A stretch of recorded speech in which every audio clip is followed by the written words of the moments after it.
Hello, everybody. Long time no see, and it's time for a cool and very cozy review with a very nice and interesting game. So, when the game description calls itself the Jungle Book meets the Armageddon, then I for one am very intrigued. Coming to us from developer Demagogue Studio, The Cube, is a blend of the classic 19 platformers mixed together with some modern-day quality of life improvements. Will this title be the Judge VIP, or it's just a wasteland not worth exploring? After the ultra-rich fleet veered in the wake of the great ecological catastrophe, those that remain are forced to perish on the now hostile planet. Not everyone succumbs to the apparently fall of humanity. However, as one survivor, our young main character lives freely in a world retaken by nature. Those pesky rich folks return to Earth to scope in and upon spotting out the hero, attempt to capture and study him. While this sets up the game's simple premise of platforming, you wave around dangerous obstacles and you would-be hunters, you uncover countless collectibles that uncover just what exactly happened that causes such a cataclysmic event, with the environment themselves also telling smaller, more intimate stories of those that once resisted in these areas. This might seem like a throwback to the 90s titles. While little in the way of the narrative design, it'd be surprising how much is there here explore those fascinating locals. The Cube may be a post-apocalyptic setting, but this doesn't mean drab and dreary. Quite the opposite, in fact. You traverse throughout some wonderfully weird jungles brimming with mutated flora and fauna. Mixed with the ruins of the fallen civilization, it's looking very vibrant in the process. Even clambering up direct skyscrapers or venturing through the skyscraper are visually exciting and thanks to the charming art style, wide use of color, and slick animations.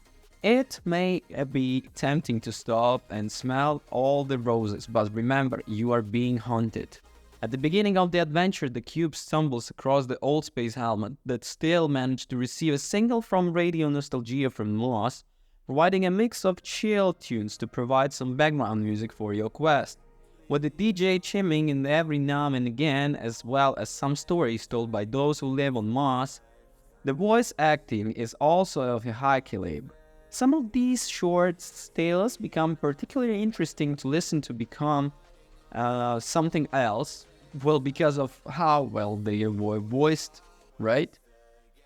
With an inspiration taken from animated films of the late 90s and the Samurai Jack creator Gandhi Tartakovsky, The Cube didn't transport me back to the time when I religiously watched films such as The Lion King on repeat, but it's hard not to be impressed by such an aesthetically striking work. In a nutshell, The Cube is a side-scrolling platformer that will have our young hero jumping, sliding, and swinging across all manners of hazardous environment obstacles. It's not a particularly complex game, but that doesn't necessarily mean it's a breeze to play.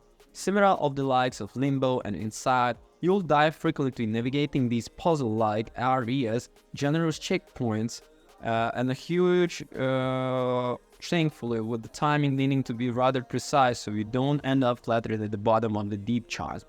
Some of these deaths can be quite brutal looking, and the death screen of the stick figure Cube meeting its end somehow cautiously yet horrifying, so be prepared for these. You will be seeing them a lot.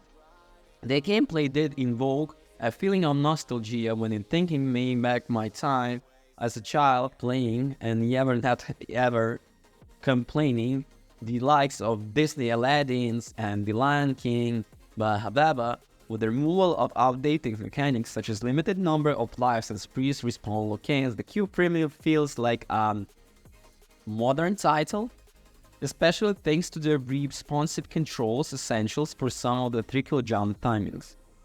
You'll also go hunting for a good number of collectibles that not only incentive and player to stray from the beaten path, but also provide a good bit of the context about the world and how humanity is prospering on Mars.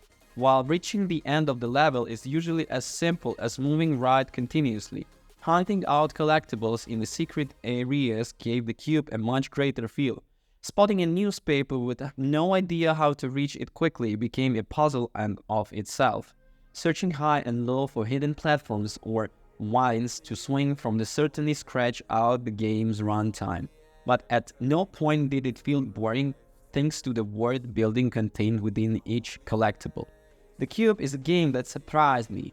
What I expected to be another run-of-the-mill 2D platformer ended up being a beautifully journey throughout the green plane packed with mystery. Yes, it was reminded of platformers from the past, but it's very much its own game that fits in with similar modern titles. It can go tough, sure, but they're all always satisfying feeling after finally traversing a section of the game that had me dying over and over and over again. I don't think I'll be unlocking any of the trophies that require to complete certain levels without dying, but Cube is such a fun experience that I'll certainly be returning to give it a try. And honestly, I would like to share with you the conclusions with that. So this is the short, but it's very sweet and it's tribal to Mega Drive platformers that use the fantastic world set up like Demagogue's previous game.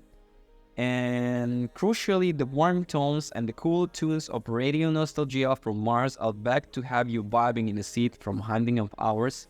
And you throw a small mutant child into the moral dungeon and over again. What should I highlight about the negatives? Because mostly this game brought me a positive feeling, so it might feel too short for some.